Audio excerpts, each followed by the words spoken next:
Nowadays, everywhere we look, we're bombarded with buzzwords such as big data, data science, or analytics. We're intrigued by the potential for using data to deliver project intelligence that informs business, product level, and process-related decision-making. We typically think of big data in terms of high-velocity transaction histories or data streamed from social media sites, medical devices, or other such sources.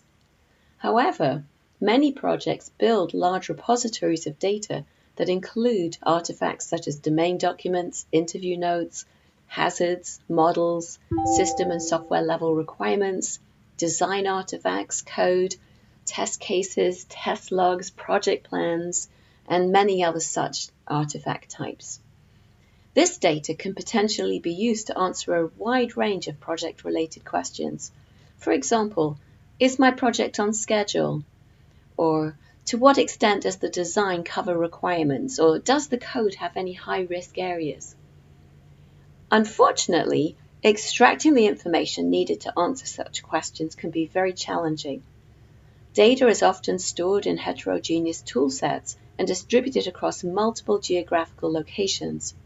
Furthermore, stakeholders might not have access to the data they need or might lack the skill set for retrieving it.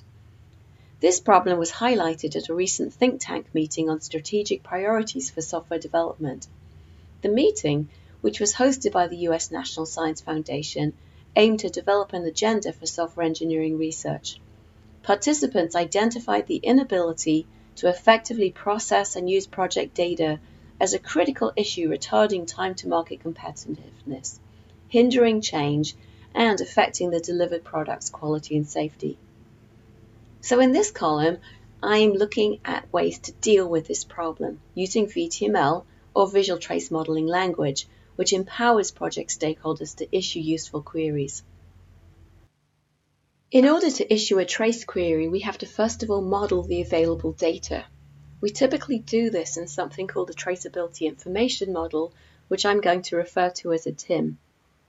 So a TIM is a class diagram in which the classes represent artifact types and the attributes of those artifacts, and the arcs between the classes or the associations between the classes represent traceability paths. Along these traceability paths, we create instances of individual trace links. Now in this column, I don't get into the different techniques that we can use to establish or to create those trace links, but we can do them manually, either by creating a trace matrix in an Excel spreadsheet and keeping a record of which requirement links to which component or which class, etc. Or we can use automated methods. So there are many different tools that you can use, a little bit like Google for software engineering, that use information retrieval methods to actually generate candidate trace links upon demand. But anyway, the associations between the classes or the traceability paths hide the underlying traceability matrix, and this captures these relationships between specific source and target artifacts. So imagine for a minute that you have a traceability information model in which requirements are related to test cases through a test traceability path, and they're also related to a risk analysis through a traceability path that we label threatens. And let's say that you want to issue a query and you're interested in retrieving a list of all currently failed test cases associated with high-risk requirements whose potential failure has been identified as catastrophic.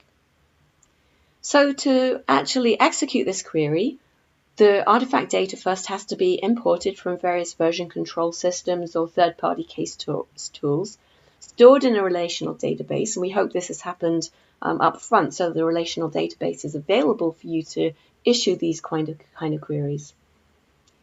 We then need to formulate a SQL query, and in this case the query is going to traverse 4 different artifact types and 3 trace matrices.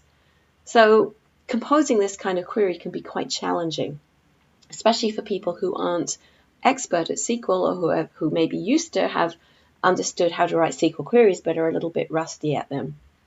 And what we found in practice is that many projects have all of this project data available. They have even the traceability links that they've created, perhaps for purposes of CMMI certification or other process improvement initiatives, or perhaps for certification for because their software is safety critical or something like that. So the data is there, but the people don't know actually how to retrieve the data. And these kind of barriers can often prevent project stakeholders from meaningfully using their project data.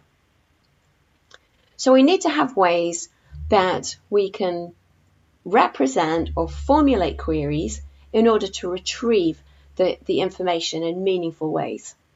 So the database community has recognized this problem and has addressed it by creating and delivering tools that support visual queries. So 2 examples of these are Snowflake joins, and if you want to see more about those, you can go to snowflakejoins.com. And another example is something called Query by Example. Some of you may be familiar with that as it's embedded into Microsoft Access.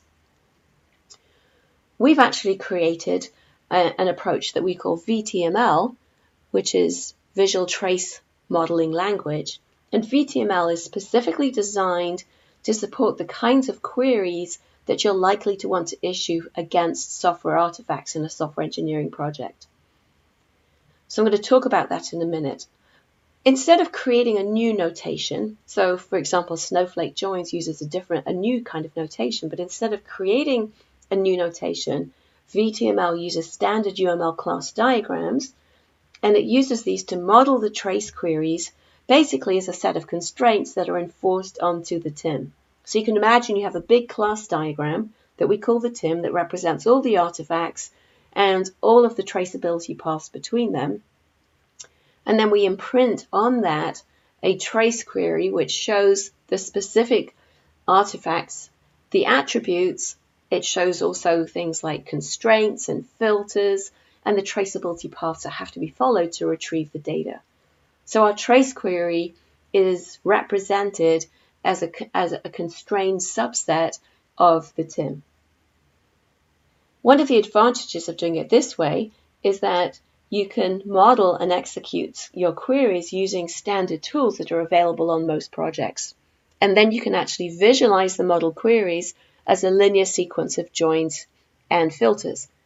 And one of the things that we found is that VTML is particularly suited to the kinds of long and stringy queries which are found in software engineering projects. So for many kind of artifacts, you are going to issue a query that requires traversing multiple classes or multiple artifact types, as well as the hidden trace matrices that connect those artifact types. So in order to issue trace queries and to make our traceable our project data available to us, we have to actually collect it. It seems obvious that queries can only be issued against data that's been collected or is retrievable from version control systems or other sources. So effective traceability and subsequent queries depends upon strategic planning. That means that in the early phases of a project stakeholders have to decide what kind of queries they would like to support. So they have to think a little bit about how they want to use the project data to support their overall project management or software engineering processes. And they need to think about what data is needed to service these queries, where the data is stored, who's going to create it, and how and when it's ultimately going to be retrieved. Without this kind of plan in place, it's very unlikely that the data is going to be available as and when it's needed or wanted in order to support some kind of queries. Furthermore, collecting, constructing, and maintaining traceability data can be quite expensive, often requiring instrumentation or manual effort. So really have to think about this in advance and basically make a case that the return on investment for storing this data or for establishing the traceability links is going to be beneficial for the project. So it makes sense to focus efforts strategically. In particular, for safety critical systems, trace data has to be established according to certification guidelines. So for example, if you're building a building software intensive system that's for the aeronautics area, you're probably going to follow the DO 178B or C certification guidelines, and they tell you exactly what kind of traceability you need to have present in your project to demonstrate that the system is safe for use. In this case, the strategic question becomes, how can we use the collected data beneficially to deliver useful project intelligence? So I alluded to this earlier on, but I want to talk a little bit about when trace links aren't there. So what if you didn't plan strategically and you want to try to reconstruct traceability between some artifacts? Well, as I mentioned earlier, there are several tools that support something that we call just-in-time traceability, or JIT traceability. These tools have emerged from academic research and have been used in a number of industrial pilot studies. They use information retrieval techniques to generate candidate links that must be assessed before use. However, if you instrument your project to utilize JIT traceability, the data that's returned from these trace queries will be imprecise in much the same way that a Google search returns extraneous results. JIT techniques have been shown to typically return about 90% of the targeted data at precision rates that vary very much across projects. However, they're particularly good at filtering out unwanted results, and they can significantly reduce the search space, often by as much as 99%. If you're interested in this, then one publicly available JIT traceability tool is called Retro. Retro stands for Requirements Tracing on Target, and it was produced by researchers at the University of Kentucky. And this is downloadable. And you can, if you wish to download it, you can either do a Google search for Retro, and or you can go and look at the column, and I have the URL pasted there. In closing, I hope you think about your own project data. A good place to start is by sketching out a traceability information model like the one I discussed, and represent the artifacts that are in your own project environment.